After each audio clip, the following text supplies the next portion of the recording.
안녕하세요. 방금 소개받은 부경대학교 최민경입니다. 저는 오늘 이제 바다를 건넌 사람들 1 중에서 앞에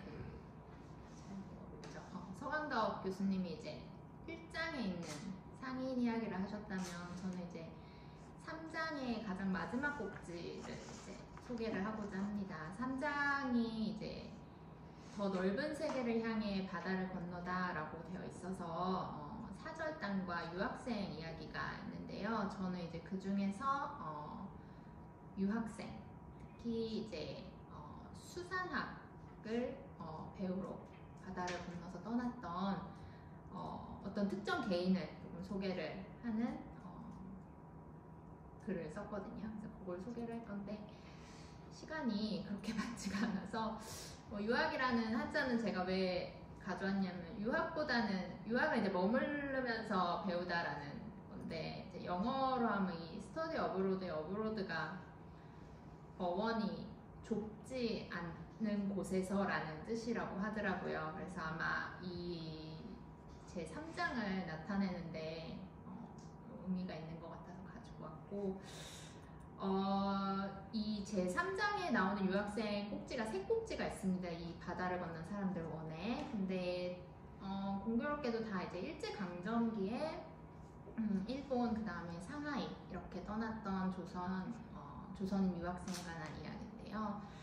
상하이도 있긴 한데, 아무래도 이제 일제강점기 때 일본 유학을 떠난 조선인이 굉장히 많았는데, 그 일제강점기 일본 유학을 떠난다는 거가 뭐 그 개인에게도 어떤 의미는 있겠지만, 오늘날 이제 우리가 우리 사회를 다시 생각하는 데 있어서 이 사람들이 실은 해방 후에 이 사람들의 어떤 지식, 그 다음에 그 지식을 바탕으로 한 어떤 권력, 그 다음에 다양한 사회문화적 실천들이 오늘날까지도 이렇게 좀 이어지고 있는 부분이 있어서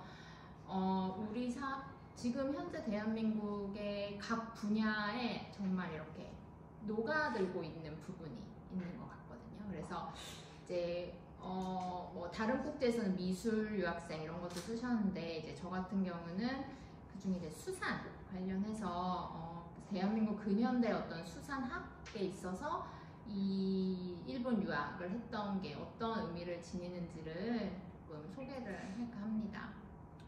제가 오늘 이제 말씀드릴 분은 정문기 박사님이라는 분이신데, 이 사진이 제가 여기 발표한다고 주말에 기장에 수산과학관이 있거든요. 수산과학관에 가면 수산인 명예의 전당인가? 그런 거가 있는데, 가장 최근 인물로 이분이 이제 올라가 계신 분이에요. 그래서 언제부터 언제까지 사셨는지를 보시면 아시겠지만 굉장히 오래 사신 분이고, 거의 뭐라 그러죠? 일제강점기가 시작되기 전부터 해서 일제강점기, 미군정기, 그 다음에 대한민국도 거의 뭐 95년까지 100년 가까이 사신 분이라, 이분의 이제 그 인생을 보면 실은 많은 게 좀 보이는 것 같습니다. 그래서 간단한 이제 이력을 제가 거기 적어놨는데, 요거는 뒤에서 다시 한번 설명을 드릴 것 같아서 그냥 넘어가도록 하겠습니다. 대표적인 어떤 업적이 이제 뭐 어류 박물지, 그 다음에 한국 어도보, 한국 어보 이런 것들을 이제 쓰셨는데, 어떻게 이제 이런 책들을 집필을 하게 되셨는지도 말씀을 드리도록 하겠습니다.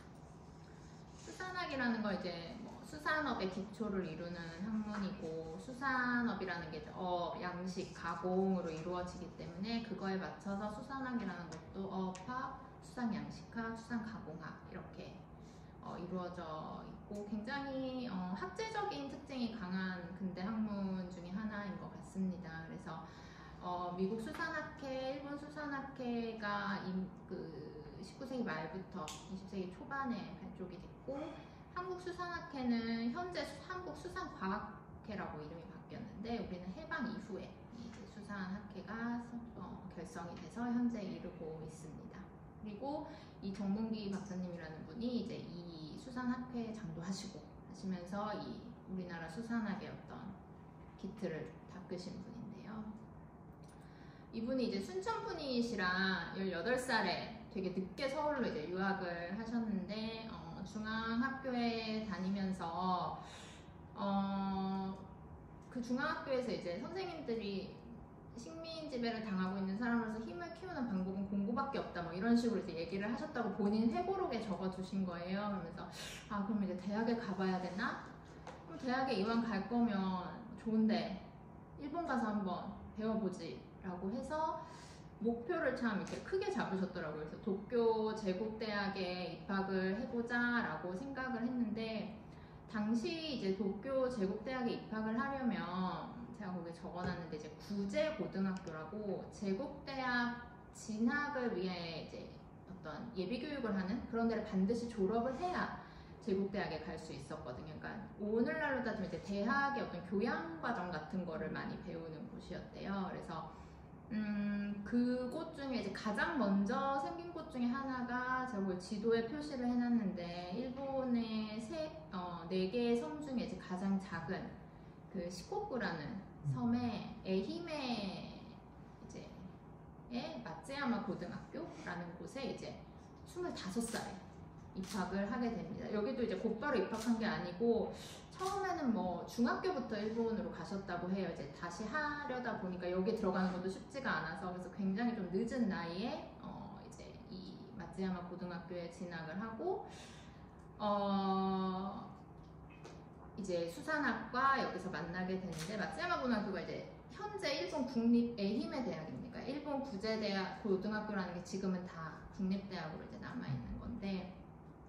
이 고등학교를 다니는데 독일어를 선택을 하셨던 모양이에요. 그래서 독일어 수업을 하는데 독일인 교사가 일본이랑 영국이 되게 해군이 강한 이유가 뭔지 아냐 이런 식으로 이제 학생들한테 설명을 하면서 그게 다른 게 아니라 일본이랑 영국은 어장 개발의 역사가 되게 독일에 비해서 독일은 이게 해군은 별론가 봐요. 그래서 영국이나 일본이 그렇다. 어장 개발과 이 해군의 힘이라는 게 굉장히 밀접한 관련이 있다라는 얘기를 했고 여기서 이제 이 정문기 박사가 수산학이라는 거에 대해서 이제 생각을 하기 시작을 했고 그때 당시에 이제 수산학과가 있는 제국대학이 이제 도쿄 제국대학이었고 선택을 해서 이제 입학을 하게 됐다고 해요.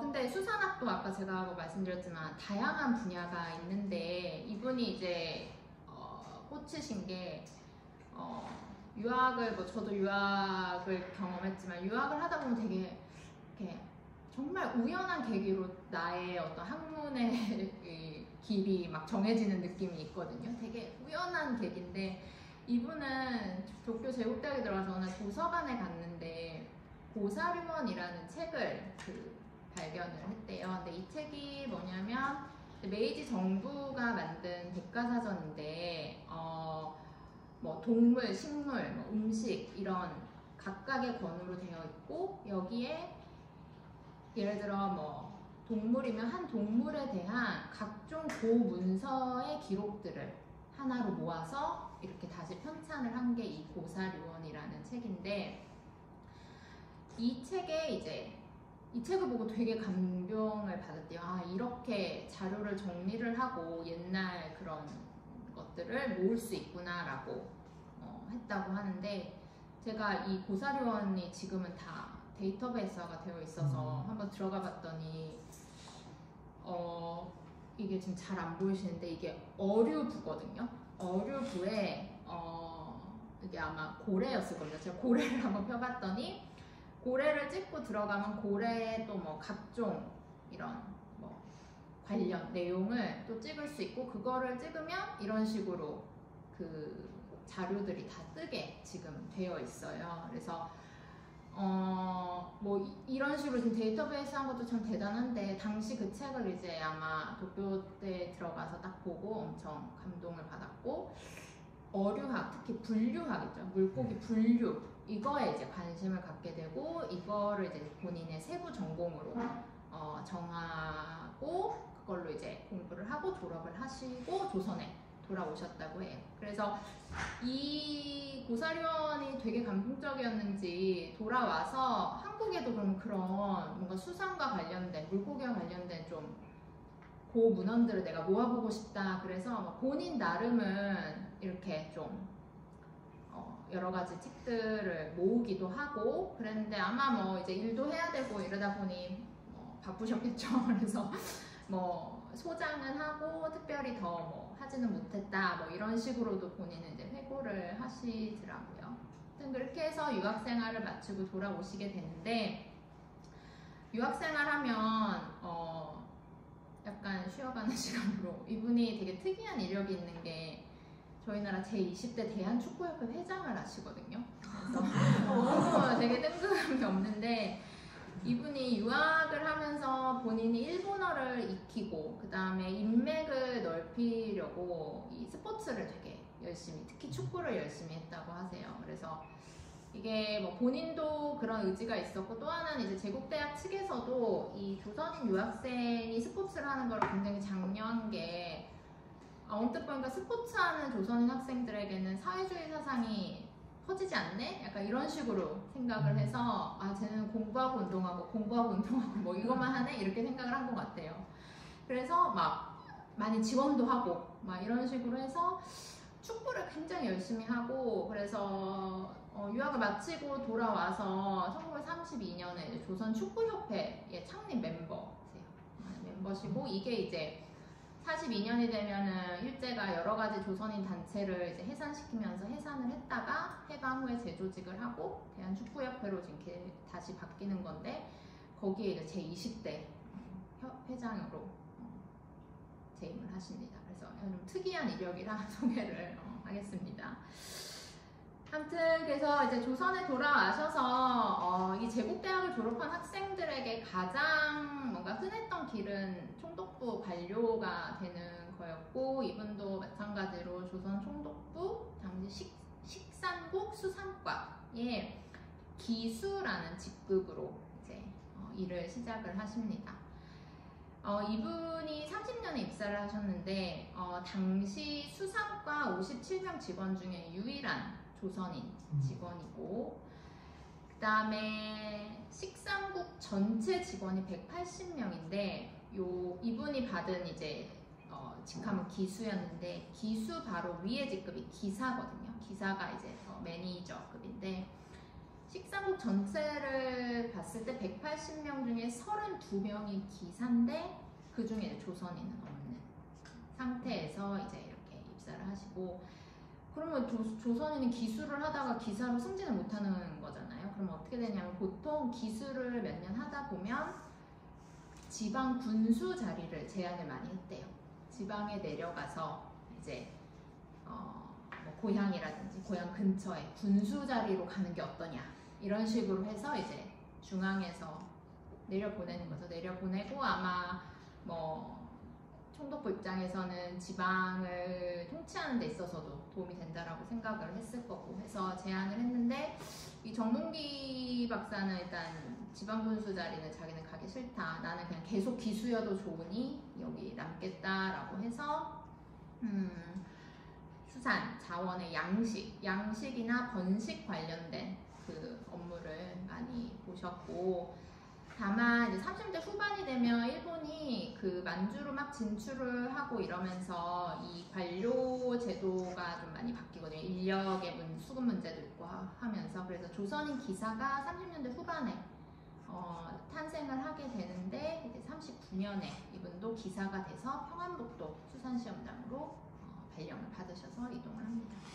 이분이 이렇게 수산과에서 일을 하시면서 많이 힘썼던 게 이제 명태에 대한 조사, 명태의 양식, 번식 뭐 이런 거에서 동아일보 같은 데도 꾸준히 뭐 명태 시리즈 많이 올리셨더라고요. 명태에 관한 명태 알 같은 뭐 이런 특징, 그다음에 뭐 어떻게 해야 된다, 명태어 간유 뭐 이런 건데요.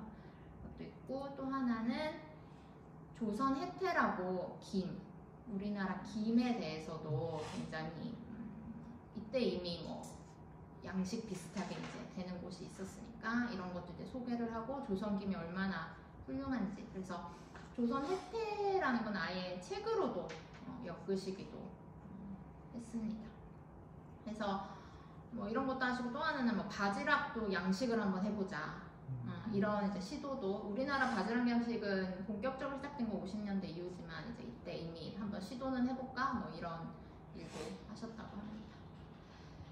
그래서 이분이 목포 수산시험장에서 이제 해방을 맞이하게 되시거든요. 평안북도에 계시다가 목포에 내려와서 수산시험장 장으로 계시다가 해방을 맞이하는데, 그러고 이제 어떤 식의 커리어를 갖게 되냐면 이제 미군정이 시작되는데, 미군정은 이제 이 일본인 관료들이 해방이 되면서 다 빠져나가는 이 사태를 이제 어떻게 좀 극복을 해야 되는 부분이 있었고, 거기에 인력을 새롭게 배치를 해야 되는 게 있었는데, 이 이제 정문기 박사 같은 경우는 미군정의 수상 고문으로 임명이 돼서 그 일을 이제 하게 됩니다. 그래서 각지에 있던 수산 시험장에 다 일본인 직원도 있었을 거고, 특히 뭐 위에 아까 뭐 식상국 수산과에 굉장히 다 일본인 사람들이었으니까요. 그런 데를 어떤 식으로 조선인들 관련자들을 좀 어디서 데리고 와갖고 다시 배치를 시키는 이제 이런 일을 하시게 되는데, 이게 일제강점기 동안에 어떤 조선인과 일본인 관료 사이에 이미 행정이나 지식과 관련해서 굉장히 이렇게 비대칭적인 어떤 이미 관계에 있었기 때문에 이게 굉장히 어려웠다고 해서, 뭐 본인이 이렇게 적은 에피소드를 보면 일본인 그 기술자들이 한꺼번에 다 빠져나가면 우리는 그 사람들이 가지고 있던 정보나 이런 거를 하나도 전수받지 못하고 이 사람들 보내버리니 이 사람들이 그렇게 갑자기 다 떠나버린 건 되게 곤란하다. 그래서 뭔가 단계적으로 떠나는 방법을 찾아야 된다라고 생각을 해서 뭐 그런 일도 하시고 하면서 조선의 수산 자원에 대해서 일제가 축적해놓은 이 방대한 정보를 어떻게 다시 가져올 것인가, 이 부분을 이제 굉장히 고민을 하셨던 것 같고, 그러면서 이제 이 미군정 수상 고문이면서 이제 부산에 있던 중앙수산시험장으로 부임을 해서 이런 일들을 이제 하시게 됩니다. 그래서 이 사진은 그 영도에 중앙수산시험장의 모습인데요. 여기가 이제 중앙이라는 게 붙어서도 알 수 있듯이 가장 이제 메인이었고, 여기서 이제 그런 일들을 하시게 됩니다. 그래서 이런 일을 하시다가 또 수산 교육에도 이제 뛰어들게 됩니다. 미군정에서 이제 수산 행정이 일단락되면서 이분을 이제 수산 교육 쪽으로도 돌리게 되는데, 지금의 제가 일하고 있는 부경대학교가 원래 수산대학교지 않습니까? 그래서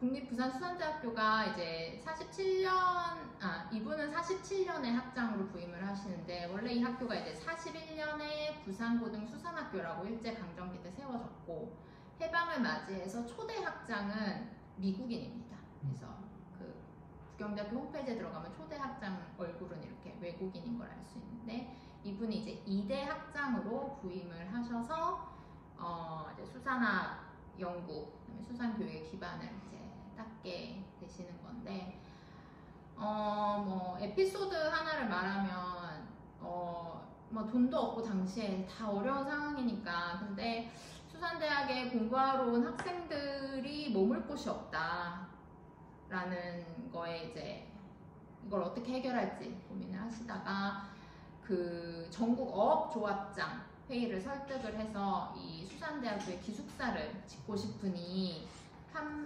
어시장 판매 중에 좀 일부를 이 수산대학교 재건을 위해 좀 쓰게 해달라, 이런 식으로 이제 설득을 해서, 뭐 당시로는 되게 큰 돈인 것 같은데 한 6천만 원 정도를 모아서 이제 기숙사를 설립을 하는 뭐 이런 일도 하셨다고 하더라고요. 그래서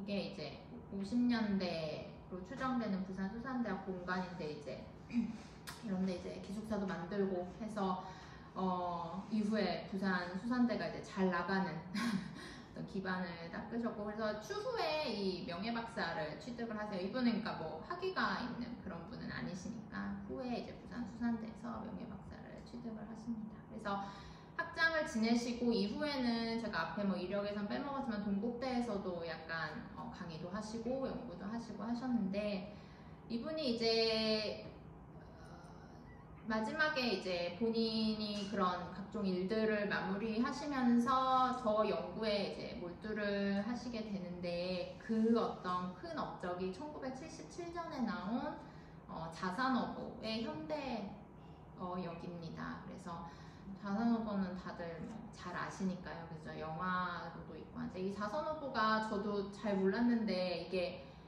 되게 판본이 많고 다 내용이 다르고 막 필사만 돼 있고 이랬다고 해요, 이 오랜 기간. 그래서 일단 너무 다양한 또 버전이 있고 해서 이분이 이제 이런 걸 다 모으고 다시 알기 쉬운 한국어로 77년에 내신 게 이제 이 오른쪽에 있는 완역본인데요.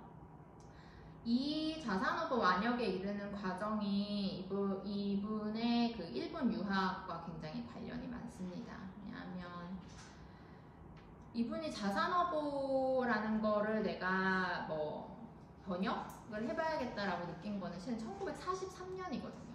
되게 이제 오래됐죠. 그래서 30 몇 년 만에 이 완역을 하게 된 건데, 43년에 이제 어떤 일이 있었냐면, 이분이 이제 시부사 케이소라고 일본은행 총재까지 지낸 일본의 어떤 경제계 거물인데요. 이분이 뭐 경제계 거물인 것도 있는데 실은 민속에도 굉장히 관심이 많고, 특히 어민의 생활에 관심이 많은 분이세요. 그래서 이분이 이제 일본에 가면 요코하마에 가나가와 대학이라고 있고, 그 가나가와 대학 안에 일본 상민문화연구소라고 있는데, 이 연구소의 모태가 된 게 이 시부사 케이소라는 사람의 개인 박물관이 이 추후에 상민문화연구소가 되거든요. 그래서 이 상민문화연구소 가시면 이렇게 배나 이거 어장도 같이 이런 뭐라 그러죠?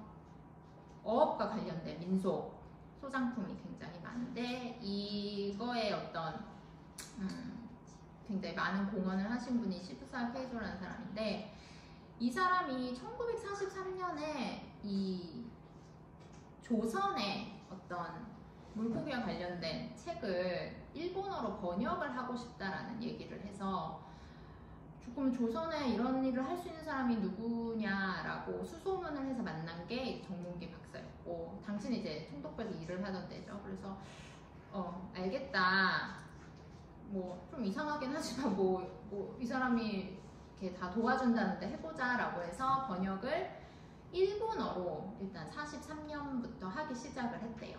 해서 원고가 다 완성이 된 게 근데 일본이 패전하기 직전에 일본에 이제 우편으로 보냈는데, 이제 그 뒤로 아마 뭐 이 혼란이 오고 이러다 보니 연락이 잘 안 됐던 모양이에요. 안 됐고 몇 년 뒤에 그 수소문을 해보니 원고는 잘 도착해 있으나 지금 상황이 이제 뭐 출판이 좀 어렵다 뭐 이런 시기였다고 해요. 그래서 제가 찾아보니까 그때 정문기 박사가 시부사 케이소한테 보낸 일본어 번역본이 아직 그 일본의 특정 그 뭐라 그러죠? 연구소 같은데 있다고 해요. 이 제어동 컬렉션이라는 게, 제어동이 시부사 케이소의 콘데, 제어동 컬렉션이 이 사람이 모은 각종 그런 책, 뭐 문서, 사진 이런 거거든요. 근데 이게 한 곳에 있는 게 아니라 뭐